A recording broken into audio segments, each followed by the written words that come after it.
नमस्कार। हम सभी पर महाराज जी का आशीर्वाद और बजरंगबली जी की कृपा सदा बनी रहे। आज का ये अद्भुत अंक आपके जीवन में एक महत्वपूर्ण योगदान निभाने में सक्षम होगा। तो चलिए शुरू करते हैं आज का ये अद्भुत अंक। आजकल के रोजमर्रा के जीवन में आप देखेंगे कि हमारे भीतर से संयम समाप्त होता जा रहा है। हमें किसी भी चीज में या प्रक्रिया में परिणाम तुरंत चाहिए होता है। हमारे अंदर से धैर्य और विश्वास कम होता जा रहा है। यहाँ तक कि जब हम महाराज जी से भी अपनी कोई मन की बात बताते हैं या उनसे कोई प्रार्थना करके कुछ मांगते हैं तो भी हमें उसका परिणाम तुरंत चाहिए होता है।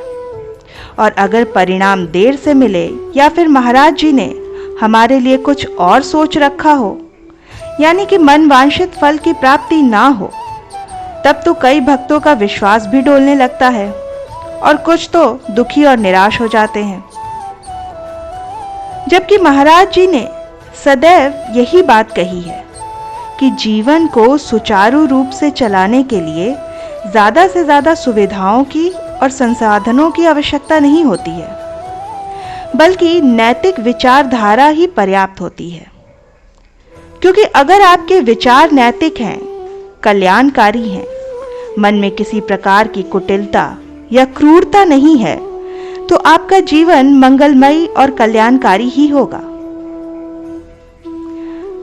महाराज जी कहते हैं कि जब हम अपना संयम खोकर, क्रोध में आकर या व्याकुल होकर कोई भी कार्य करते हैं तो वो हमें अनर्थ की ओर ले जाता है, जिससे समाज में हमारा मान तो भंग होता ही है, लेकिन साथ साथ हमें दुर्भाग्य के भी भागीदार बनते हैं।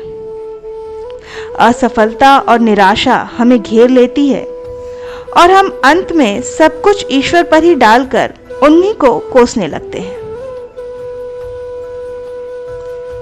तो फिर ऐसे में हमें क्या करना चाहिए? ऐसी स्थिति में जब भी हम फंसते हैं तो हमें कौन सा कदम उठाना चाहिए? ऐसी स्थिति में जब भी आपके जीवन में कोई इस तरह की स्थिति आए तो आप महाराज जी की कही इस बात का जीवन में पालन करें, और वो बात है क्षमा करने की आदत अपनाएं। जी हाँ, जीवन में क्षमा करना सीखें। क्षमा करने से आप झुक नहीं रहे हैं, आप बस अपना मन साफ रख रहे हैं, बाबा जी के निर्देशों का पालन कर रहे हैं। क्योंकि महाराज जी कहते हैं कि दंड देना या दंड देने का हमें, मनुष्य को, कोई अधिकार नहीं है। दंड देने का काम केवल ईश्वर का है। यह सृष्टि ईश्वर ने ही तो बनाई है और वही इसे चला भी रहे हैं। तो ईश्वर का कार्य अपने हाथ में लेकर तुम उनके काम में हस्तक्षेप मत करो। इसलिए हम केवल इतना कर सकते हैं कि जो भी हमारे विरोधी हैं उनको हम क्षमा कर दें और न्याय व्यवस्था ईश्वर के हाथ में छोड़ दें।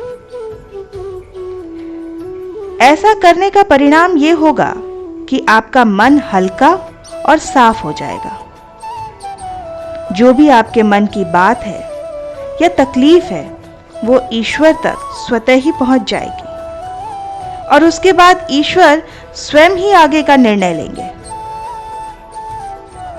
आप ये बात कभी न भूलें कि महाराज जी हमें हमेशा देख रहे हैं। उनकी कृपा दृष्टि अपने भक्तों पर हर तरफ हर समय बनी रहती है। क्षमा करना वैसे तो एक कठिन आदत है, मगर आप जब यह आदत अपने जीवन में अपनाते हैं तो जीवन सरल होने लगता है। आप महाराज जी के करीब होने लगते हैं। समाज में आपका मान सम्मान तो बढ़ता ही है, लेकिन उसके साथ साथ महाराज जी की कृपा वर्षा से आपके जीवन में सौभाग्य का भी शुभागमन होता है। क्योंकि महाराज जी के जो भक्त महाराज जी की बात मानते हैं वो महाराज जी को प्रिय होते हैं। आपका हर काम महाराज जी की कृपा से स्वतः ही बनने लगेगा। सफलता का जीवन में प्रवेश होने लगेगा, क्योंकि अब आप दूसरों का बुरा करने या सोचने में अपनी ऊर्जा को व्यर्थ नहीं कर रहे हैं। आपका जो ऑरा है वो सकारात्मक हो चुका है, क्योंकि आपकी सोच सकारात्मक हो चुकी है। और यही सकारात्मकता, शुद्ध विचार, नैतिक बुद्धि और महाराज जी का साथ आपको अपने जीवन में सौभाग्यशाली बनाता है, सफल बनाता है। तो क्षमा करने की आदत को अपनाएं। इस आदत को आप अपने जीवन में प्रवेश कराएं। सभी का मान रखें, किसी के प्रति दुर्भावना न रखें, तो आपके जीवन में भाग्योदय होने से कोई नहीं रोक सकता। महाराज जी का सानिध्य प्राप्त होने से, उनका प्रेम पात्र बनने से, उनका कृपा पात्र बनने से आपको कोई नहीं रोक पाएगा। आशा करती हूँ कि आज का ये अंक आपकी साधना में और महाराज जी की भक्ति में सहायक सिद्ध होगा। इसी प्रार्थना के साथ मिलते हैं अगले अंक में। तब तक के लिए जय बाबा की। हरे राम राम राम हरे राम राम राम हरे कृष्णा कृष्ण कृष्ण हरे हरे हरे राम राम